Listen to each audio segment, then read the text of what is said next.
I'd like to thank you all for being here today for our monthly IHE Third Thursday Lunch and Learn. I'm glad that we can be together. And as I tell our speakers every time, it may be a small group right now, but we post this afterwards on our Jewish Federation of Omaha YouTube page, and we have a great viewership afterwards. So I want to thank you for being here. My colleague and woman I've learned a lot from in the last few months. Dr. Jennifer Garza is our presenter today. She is with the Nebraska Jewish Historical Society, and her position as officially as Director of Archives and Collections, and a project that we just recently worked on, IHE did with the Nebraska Jewish Historical Society, Jane Rips and Jen Garza, and also with Margot Parso, was the telling of the Ritchie Boy story and how the Ritchie Boy story related to our community. And as a result of it, we found out beforehand that Margot Parso, a member of our community who we're all familiar with, that her father was a Ritchie Boy. And she never knew this. And she had a collection of things that he had as a Ritchie Boy.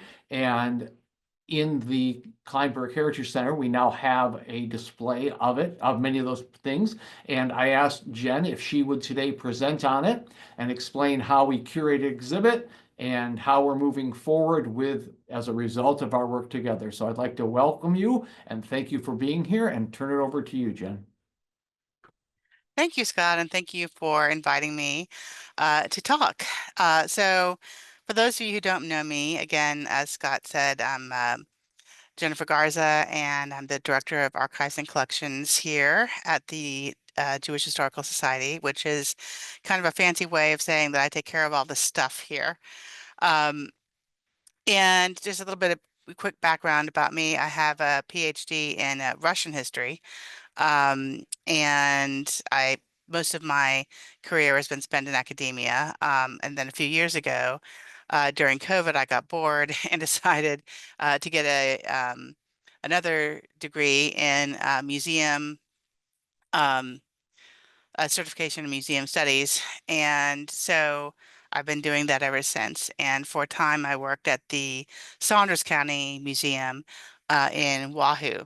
And I've been here for a little over a year, and very happy to be here. So I guess it's been, gosh, almost a year now that Scott, sort of came up with the idea about this program about the Ritchie Boys and sort of featuring Margot Parso's father. And my first question was, what's a Ritchie Boy? Because I'd never heard of it. Um, so, but when I, started learning more about these group of, men, and there were some women also that were part of this important, played an important role in World War II history. I was very intrigued, and I was particularly intrigued in with the story of Margot's father, as I learned more about it. So my job here in this series of programs that we did was to come up with a exhibit um, to highlight his story here. So I want to go ahead and try to share my screen. Can everybody see it? No? Okay. Well, let's try this. Uh, oh, okay. All right, now? Okay. So the first challenge here, and if for those of you again who have not been to the Kleinberg Gallery here, this is the exhibit space that we have. So back in January 2024 is when the Kleinberg Gallery officially opened. So this was when Jane Rips, our executive director, and I both got here at the same time. And it was in fall of 2023. And so it was still being constructed. Everything had already been put together, still being built. So most of the gallery is of permanent exhibit space, but we have a one case that is dedicated to us, the Historical Society, and is meant for temporary exhibits. So when it first opened, we kind of had to, we only had like a day to get a temporary exhibit together. And so we just kind of put in general things about the Historical Society, some publications we did. So this is the first time here, the exhibit on Warner Frohman was the first exhibit, time that we had actually changed it out. So as you can see, it's not a whole lot of physical space there. It's about, I took some measurements and it's about 46 inches long and about 30 inches high and about maybe 23 inches deep there. So, that was sort of the first challenge is how are we going to utilize this space best? And, as a curator, that's kind of your challenge is to how are you going to tell the story with the space you have?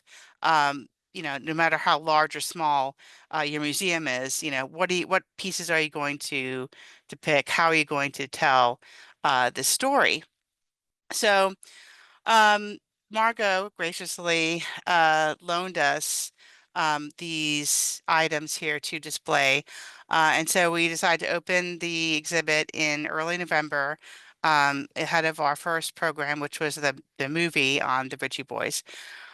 So Margot and I nagged her a lot about, these different items. So we came up with these items here. So this is what the display looks like. And I have a few pictures of just, some close-up items here. So of course we have a picture of Warner here, our own Ritchie boy. And another picture of him and his dog, uh, Sarge, I believe she said his name was. So she had a number of items, and that was another uh, decision to make is what do you include? Um, so, what items really sort of tell the main story? So the number of different pictures she had, but we decided on the ones that best told the story. So him in his uniform, him and his dog, and this picture too as well. So Warner was a Ritchie Boy, as Scott mentioned. And for those, again, who don't know, aren't that familiar with the Ritchie Boys, they were a group of mainly young men, although there were some women as well, that were recruited during World War II to act as intelligence, analysts, I guess you could say. And they were recruited for their language ability. They had to know at least one other language fluently. So many of these young men they're either immigrants themselves or were the children of immigrants, and they spoke the languages that were most in demand were German, Italian, um, Polish, French, Hungarian. So they had to take tests to be accepted into this program. So Camp Ritchie is where the training was, and it was very intense. That was Camp Ritchie is in Maryland. And so these recruits there, they were trained in um, sort of not just translating. They were not just glorified translators. They were also sort of trained in interrogating. So they were chosen not just because of their language abilities, but because most of them, again, because of their background, they sort of knew the psychology of their enemy, right? So they knew how Germans, Italians, whatever, thought and acted, and could sort of act accordingly. So um, many of them were sent overseas during the war, and they were embedded in different groups there. And their job was their job was to act as interrogators or prisoners of war. They also had propaganda, and they were They wrote leaflets to drop behind enemy lines, for example, had radio broadcasts, trying to um, coerce the enemy to surrender, for example. So Warner was one of these young men. Many of these young men were Jewish, right? So they're German Jewish refugees, right? So Warner was one of these young men. He and his family came right before in the 1930s, right before things got really, really bad. So before war broke out. And so he was recruited for this position here, had intensive training at Camp Ritchie. So Warner, one of the interesting things about his story is that he was one of the men to his unit liberated his hometown in Germany. So, he was very happy about that. And he wrote, letters to his back to his parents, and he talked about his hometown. And I'll just go back for a second to the exhibit. So one of the things we have is sort of a blown up version here of his letter home to his family. And he talks about um, going to his hometown and what he saw there and, meeting former neighbors and, that the synagogue was destroyed, and, that their house was still standing. So it was quite an emotional experience for him. So I thought that was something that was very important to include.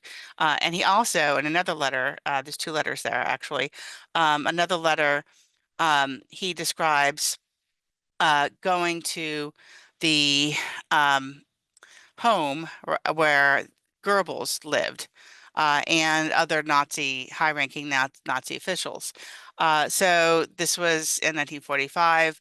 The Nazis had already been vanquished here. So he talks about, sleeping on sheets for the first time in a long time, in a bed. And he wrote this letter on stationery that had, Goebbels' coat of arms and everything. Um, so, uh, so he talked about actually some of the things that he took from liberated, as he put it, from the Goebbels, and one of those items was this sewing box that belonged to Goebbels' wife, which Margot has on her in her house now. But that was one of the items that he brought back from the war, and he talks about it in his letters. So another thing that he mentioned in his letters involved this picture here, um, a car. Of course, Goebbels had a lot of fancy cars, and so he had a picture of him, and this is him right here, the I guess second from the left or third from the right, depending on how you're looking at it. So they were riding around in Goebbels' car. Um, so this is I did not include this in the exhibit, but this is something that Marco had here, a postcard of Camp Ritchie that he sent back and to his parents, showing where he was. And I love the fact that he sort of drew in that this is where the lake was, right, right back here. So we get an idea of what it looked like back in the 1940s. Some of the items that he also brought back were two swords, and you can't really see it in this picture, I'm afraid, but we see that they have the Nazi, um, the swastika, and also Deutschland says alles Deutschland. Um, but uh, wanted to include that because it was something that he kept here, as well as another weapon that he took off of a uh, soldier that he was interrogating, a German pistol, very, very small, as you can see. And so Margot said that he told the story that he was interrogating this prisoner, and he just had a feeling that the guy was up to something. So he made him take off all his clothes, and he found the pistol in his sock, in the prisoner's sock. So obviously he confiscated it and kept it as a souvenir of the war. So, the gun and the swords were probably, for me, sort of the trickiest items to display. Um, for several reasons. One is their weapons, and so I had to talk to our head of security, saying, is it okay for me to bring these in to display them? And basically, he said, well, how is it going to be secured? And obviously, the gun, there's no bullets in it. But as you can see in I'll go back to the display. The glass is very heavy. It's about 100 pounds. No one's taking this off easily. In fact, it takes about 3 men and some suction cups, big, large suction cups to lift it off. So, no one's going to come by and take it easily. And of course, we have security here at the J.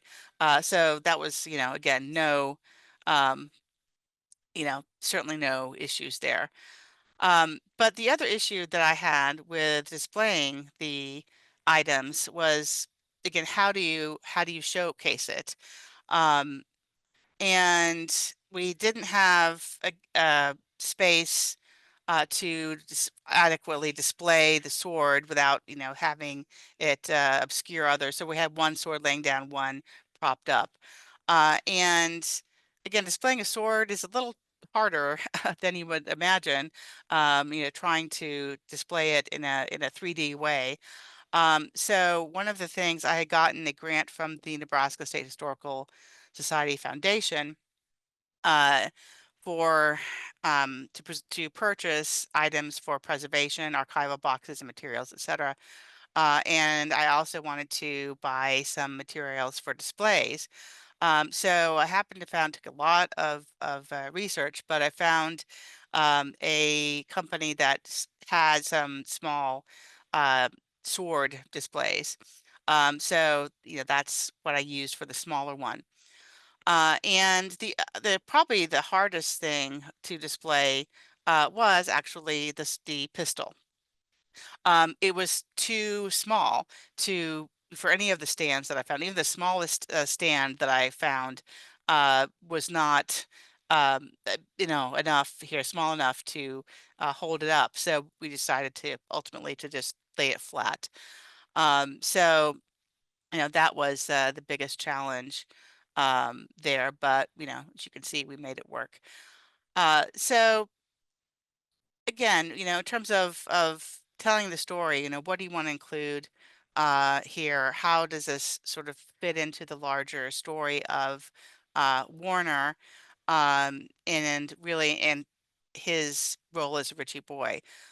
So we thought that these items, best told the story. Oops, sorry, I wanted to go back here. Because these were items that were, important to him, right? He brought these home. This is part of his story. This is part of what he told his family here about his experiences. And um, another thing that we want to feature here is his notebook. So this was what he carried on him constantly. So all officers, he was an officer. Um, and they were all issued this. And so in it, I was able to look through. It's quite interesting. They had, you know, tides, right? So they had all this information about, where the tides were, and basically anything you can imagine about the terrain, where they were going.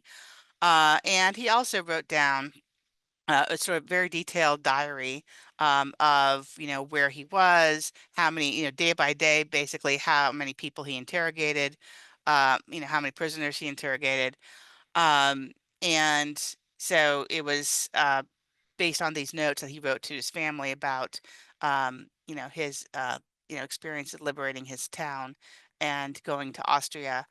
Um, so, that was very interesting. And in the back of this, which I didn't really have a chance to display, was some money, right? Some Italian occupation money. for example, and some other money that was from World War II, which is very interesting to see. You don't always get a chance to see that.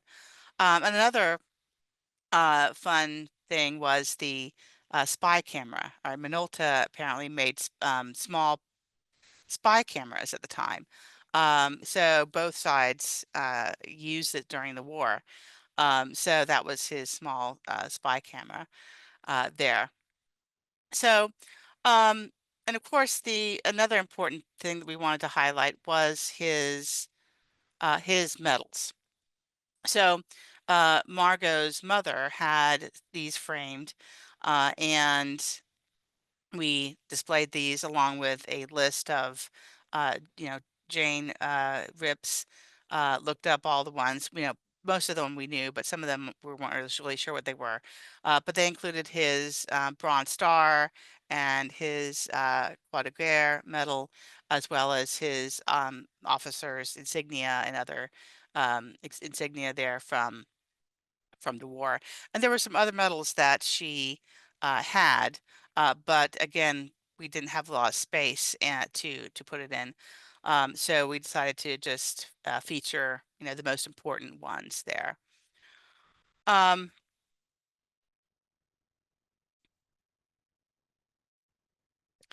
so these were the items that we chose. And again, wanting to highlight here the most important aspects of his time as a Ritchie boy. Um, so one thing uh, that Scott asked me to talk about is sort of, connections here, what sort of has come about from this exhibit. And it's interesting that, when you hear something, learn about something, then all of a sudden you start seeing it everywhere, right? So when I went to this past summer, I was invited to go to the um, World War II Museum, the National World War II Museum in New Orleans, to take part in a seminar on teaching World War II. And because I'm also a history professor, I also teach classes on World War II at UNL online. So when I was there, I was talking to some of the people, and I was saying, telling them about what we're doing and telling them about this exhibit we're having. And many of them had not even heard of the Ritchie Boys. So they were quite interested in hearing about this and hearing about our connection. And as when I was first thinking about this, I thought, well, it would be interesting to see, how many other Ritchie boys were there from Nebraska. Were there some others that we don't know about? So at a conference last spring I went to, I was talking to several different museum directors. They're all museum people from the state of Nebraska. And I said, oh, do you happen to know of um, any other stories of any other, band that were maybe Ritchie Boys. And I was talking to the director of the Nebraska Prairie Museum in Holdridge, Nebraska, which Holdridge, it's about 3 hours west of here, of Omaha, and it's probably about halfway between Grand Island and Kearney, for reference. And it's a small town in the middle of nowhere. And actually played a pretty big role in during World War II because it's in the middle of nowhere. It was used as prisoner of war camps. So by 1943, the United States and the Allies were capturing so many prisoners of war, German and Italian prisoners of war, that they're running out of space to hold them in Europe, which of course is still a battlefield. So they started shipping them here to the United States. So there were quite a few prisoners of war camps scattered throughout the country, and there were several here in Nebraska, two of which are in Holdridge, Camp Atlanta and Camp Indianola. So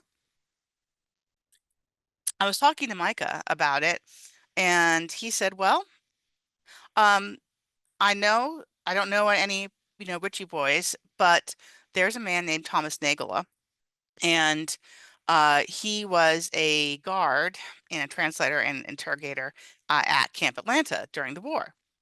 and he is German Jewish, right? He was, he fled Germany in the 1930s, 1938, and went to England and then came to the United States, and was actually recruited to be a Ritchie Boy. So, he put me in touch. Mr. Nagel is still alive at over 100. And he said, well, maybe he knows of any Ritchie Boys. So I was talking with him, and he said, well, I wasn't a Ritchie Boy, and I don't really know of anybody that was. Um, but we started finding out more information about him. He was actually recruited to be a Ritchie Boy, but he said, no, no, thank you, because I don't want to go back to Europe. Um, I don't want to go back there because he was afraid, of course, of being caught by the Nazis. So they said, well, we could use you as an interrogator in the prisoner of war camps here. So he was sent out here, and he was an interrogator from about 1943 to 46. So even after the war, they were rehabilitating, trying to denazify the prisoners before sending them back to Germany. So he was involved in that. So um, Mr. Nagel was also a painter, and still is. And so while he was a guard at the camp, he regularly painted scenes of the camp. And so he donated them to the Nebraska Prairie Museum, and which is on the site of the former uh, camps, the former prisoner of war camps there. So, they have a whole small gallery that's dedicated to his paintings. There's about 46 paintings altogether, some large, some small. So Mr. Nagel was very interested in the fact that we have a Jewish museum. He lives in New York now. And he's very interested in the fact that we have a there's actually a Jewish museum here in Nebraska. And he brought up the idea of he would like to have some of his paintings displayed here. Um, on loan for a time. So Mike and I have been talking here for, gosh, almost a year now. And we were able to secure some space in our gallery here at the J. And we are going to, the museum graciously offered to loan us all of his paintings. And they're going to be, excuse me, they're going to be displayed here in October of 2025 for a month. So we were lucky that the whole gallery space was um, available then. So this was, again, one of these things that just a chance conversation talking about this temporary exhibit here led to another exhibit being and a um, cooperation here between two Nebraska museums and continuing the story of, Nebraska Jewish, contribution here to the war. So, um, so this was what what's come out of it. And so the feedback has been very, very positive. So, I haven't heard any kind of criticisms. Everybody's been very interested in the exhibit. I've got nothing but positive feedback. Which, is gratifying because again, as I said, this is sort of the first time that we use this space, right? This temporary space here. So, there's a lot of sort of, for myself, sort of kinks to work out, how is this going to work? How do we, use this very small space, to tell a story? And it's led to sort of other exhibits here coming up. Um, our next exhibit is going to be on the 100th anniversary of the JCC. So that's going to run in April. So Warner's exhibit is going to be through the end of March, and then we're going to have the 100th anniversary of JCC. So now this being my second time that I have used the space, changed out the exhibit, I've learned from it and learned sort of what items work, what don't, and how to tell the story effectively. Um, And then, so for future exhibits, we're thinking of in the fall, sort of doing sort of back to school, featuring sports, right? Since it's football season, so we have some football and other sports memorabilia to display. Featuring Jewish and Nebraska Jewish contributions to sports here, college sports and high school sports. And this also got me thinking about this exhibit got me thinking about other ways to highlight things that we don't already have highlighted in the permanent exhibits. One thing I'm thinking about is an exhibit on World War One, because World War One doesn't get a lot of attention, really. So, and we have quite a bit as I've been sort of going through the collection that we have and doing a lot of inventory and discovering, what we have and where we have it. We have quite a bit of World War One memorabilia, and that I think would make a very good exhibit. And of course, always open to new ideas. Maybe we'll have another sort of Ritchie Boy moment, right, where we get a something that's so unexpected. Um, so that's all I have for sort of an official talk. And here is my contact information. Again, if anybody, has any other particular questions. And I just realized that I just mistyped my phone number. So it's supposed to be 402, not 302. This is why you always proofread, I guess. So something at the Historical Society, we are always looking for more stuff, believe it or not, more stories, particularly, photographs, letters, documents. So if you know of anybody, if you have anything from your family that you would like to give us, we are happy to take it. Or if you know of anybody that does, again, please send them our way, and we will be happy to take it.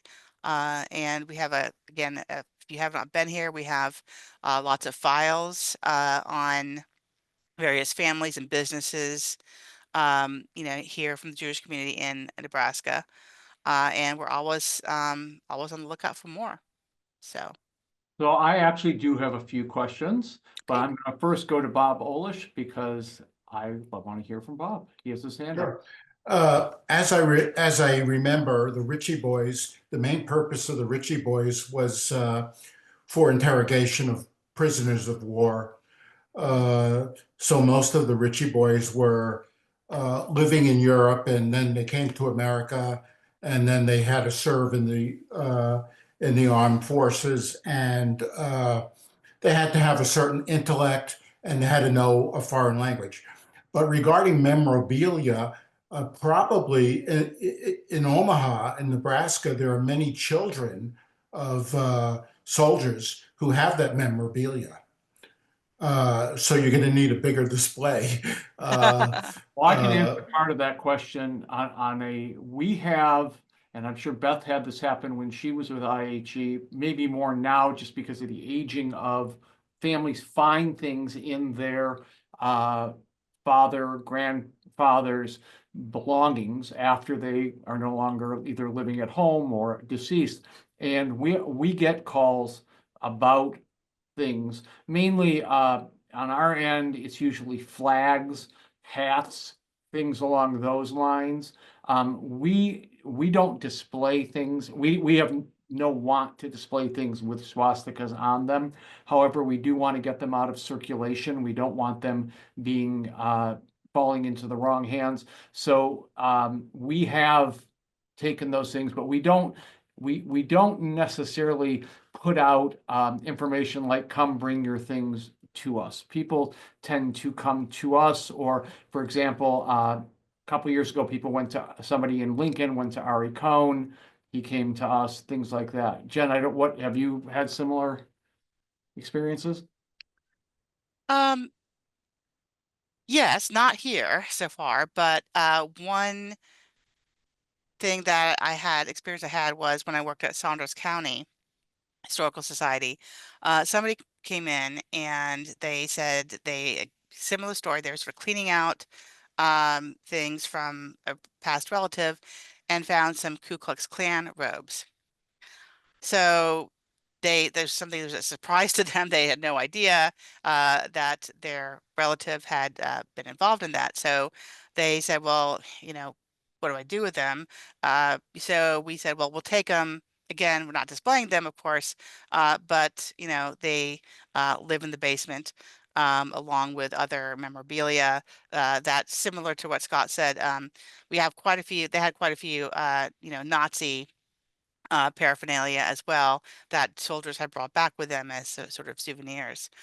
So, those kind of things are so sometimes can kind of be an issue. But I think, and Scott and I have talked about this at length, is that intent matters. Yes, there are a couple of small, swastikas on um, the swords, for example. But certainly we're not glorifying them. And, it's not like we're, displaying it because we're glorifying the Nazi past. And, again, the context matters.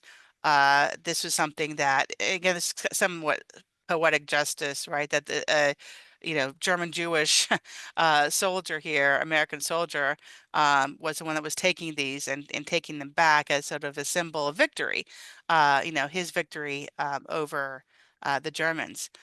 Um, Another example that actually Micah Heuser, the director of the Nebraska Prairie Museum, shared was that a volunteer that was, going through uh, the stuff here in the items that they had in the basement, came across a Japanese battle flag from World War II. So this was a flag that had been carried by a member of the Japanese Imperial Army, um, and no really context about it. Nobody really knew where it came from, who donated it. So again, what do you do with that? Do you display it? How do you display it? How do you try to find, where it came from? So, this is something that museums deal with all the time, with, different items that we get or we find. And of course, probably the most thing that gets talked about the most is NAGPRA, the Native American Graves Repatriation Act. So, there have been times, again, in Saunders County, that people would, come in and they would say, well, we found a bone or we found something, sometimes a body, and you'd be surprised how often that happens. And we don't know where is it from? Is it Native American? Does it fall under NAGPRA? We found some pottery, for example, um, and sometimes it is. I will always refer them to the proper, authorities. As the body, then you call the police, please, not me. And uh, if it's something else, if it's possibly a ceremonial object, then there are people at the Nebraska State Historical Society that handle this and know about this. So yeah, it's pretty interesting. We've had also where something has been given to us, and we're not quite sure what it is or if we should be holding on to it. And we've also then contacted the archives department at the United States Holocaust Memorial Museum, and they have an amazing facility, but also, like, in one case there was a book that we received, and they told us, as an example, we have 12 copies here. Uh, we know exactly what this is. It's not something that we would want in our collection. And again, we want it, for the most people who would see it. My question is, what's happening now after March 30th with the things that the Parso family allowed us to see? Yeah, well, they'll be given back to Margot, since they're hers, and I don't know what she's going to do with them. I presume, keep them.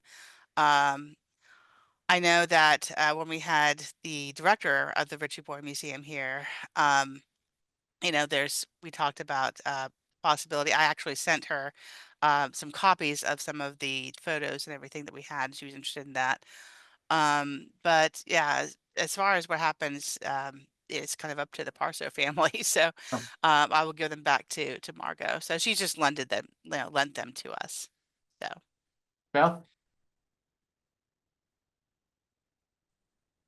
Um, so last week, 2 weeks ago, last time there was a blizzard, they just keep Good. coming. The UNL Hair Center for Judaic Studies hosted the Wald Lecture with John Barrett at the JCC, and Ken Wald, who formerly lived in Lincoln, is in Florida now, and his wife. Ken has recently written a book about his grandparents who were murdered during the Holocaust, but it turns out that his father was also sort of a Ritchie boy. I think he went through part of the training and ended up not doing all of it, but he did go and was part of the interrogations. But I'm just starting to read the book. I told Ken that we definitely need to have him have this conversation with you, Jen, and yeah, we're planning to, they've got many, many letters, and we're planning to take this collection and digitize it, and hopefully they'll give us permission to do so, to put on the Nebraska Stories of Humanity. So it's just, again, had Margot's story not been talked about the week before, we wouldn't have made the connection with Ken Wald, who's, got these amazing Nebraska roots. So it's great. It's yeah, kind of interesting. I mean, Jen has had it happen, Jane has had it happen, that as a result of, we thought we had one and only, that, this beginning, that because we thought it was a great way to do some programming together and on a subject that we knew very little about. But what also has happened is we've had we've had a couple of talks just like that from somebody who said, oh, my uncle was a Ritchie boy or this or that. And then the other part, and Katie talked about this when she was in, the director, about exactly what happened with Ken's father, that not every person became a official Ritchie boy and then went to Europe, but they may have been, after the training, gone into some other area in the army that related to all of this. So again, it's limitless in this. The other thing that I just want to say with it, because it was kind of cool when Aaron was here, Aaron Parso, with having done research on his grandfather, and then also with Jen and the curation of this, the Historical Society's work, and with the museum director, is that, there were things that the family said it came from this home or this place, and we were able to validate that or verify that this is what had happened, because in one of the letters, the Goering letter, when you held it up, there was a watermark right there, and she said, she's never even seen this before in some of the artifacts. So it's pretty interesting. Just in general, the way of what what they have, and what we got to display. Other questions? It was a long time. It was a long time ago that I visited Fort Robinson, but Fort Robinson in western Nebraska was also another prisoner of war camp, and many of the German soldiers liked it out there, and they stayed. So their children were born and raised there. hmm yeah. And there was it's interesting again. Before I came here, working at the Saunders County Historical Society, um, I wrote a book along with the curator there on the Nebraska Ordnance Plant, which was in Meade. And apparently, um, there were prisoners, not just prisoners of war camps, like the ones you mentioned, like Fort Robinson and the ones in Holdridge. But in addition to those, there were sometimes small groups of prisoners of war that were lent out basically to local farmers. It sort of, and even, believe it or not, at the Nebraska ordnance plant, there were several newspapers that they published during the war that mentioned Italian prisoners of war being used in the ordnance plant production, which surprised me a little bit. But when I looked at the date, it wasn't that surprising because it was after Italy had already surrendered and joined the Allies. So I guess they didn't consider them really a threat anymore. But yeah, there's all kinds of letters and that were that I found, and even people mentioned some people who lived in Wahoo said, "Oh yeah, I remember my parents talking about German prisoners of war coming and working on our farms, and they had guards there with guns, and we weren't supposed to talk to them, but of course there are a lot of German descendants, people who still actually speak German in Saunders County. So, they said, well, we weren't supposed to fraternize, but we did sometimes because, they could speak the language and everything. So, yeah, there's still so much. At least I'm not from Nebraska myself, so I have, certainly learned a lot about the experience of Nebraska during World War II. Thank you, Jen. This is great. This is so interesting. I love that, like you said, that we started at one idea, we're able to do it, and then it's led to the next thing that we can do. And again, especially we want to preserve, we want to tell, and we want to learn from all of these stories. And so I thank you. I thank Jane. I think the Historical Society, it was a pleasure to work with you. As Jane and I sat down as we finished the last program, we said, okay, what's next? And I love the fact that we have the what's next coming up, and stay informed. We'll let you know. But next month, we are going to be having two representatives who are from an exhibit.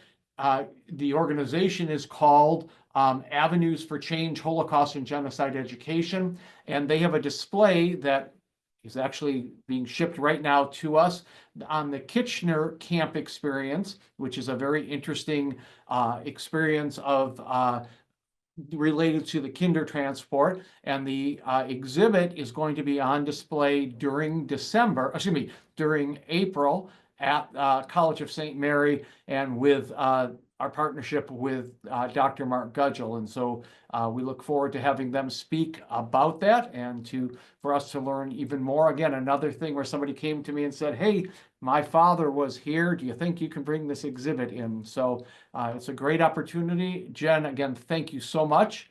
And I look forward to seeing you all next month.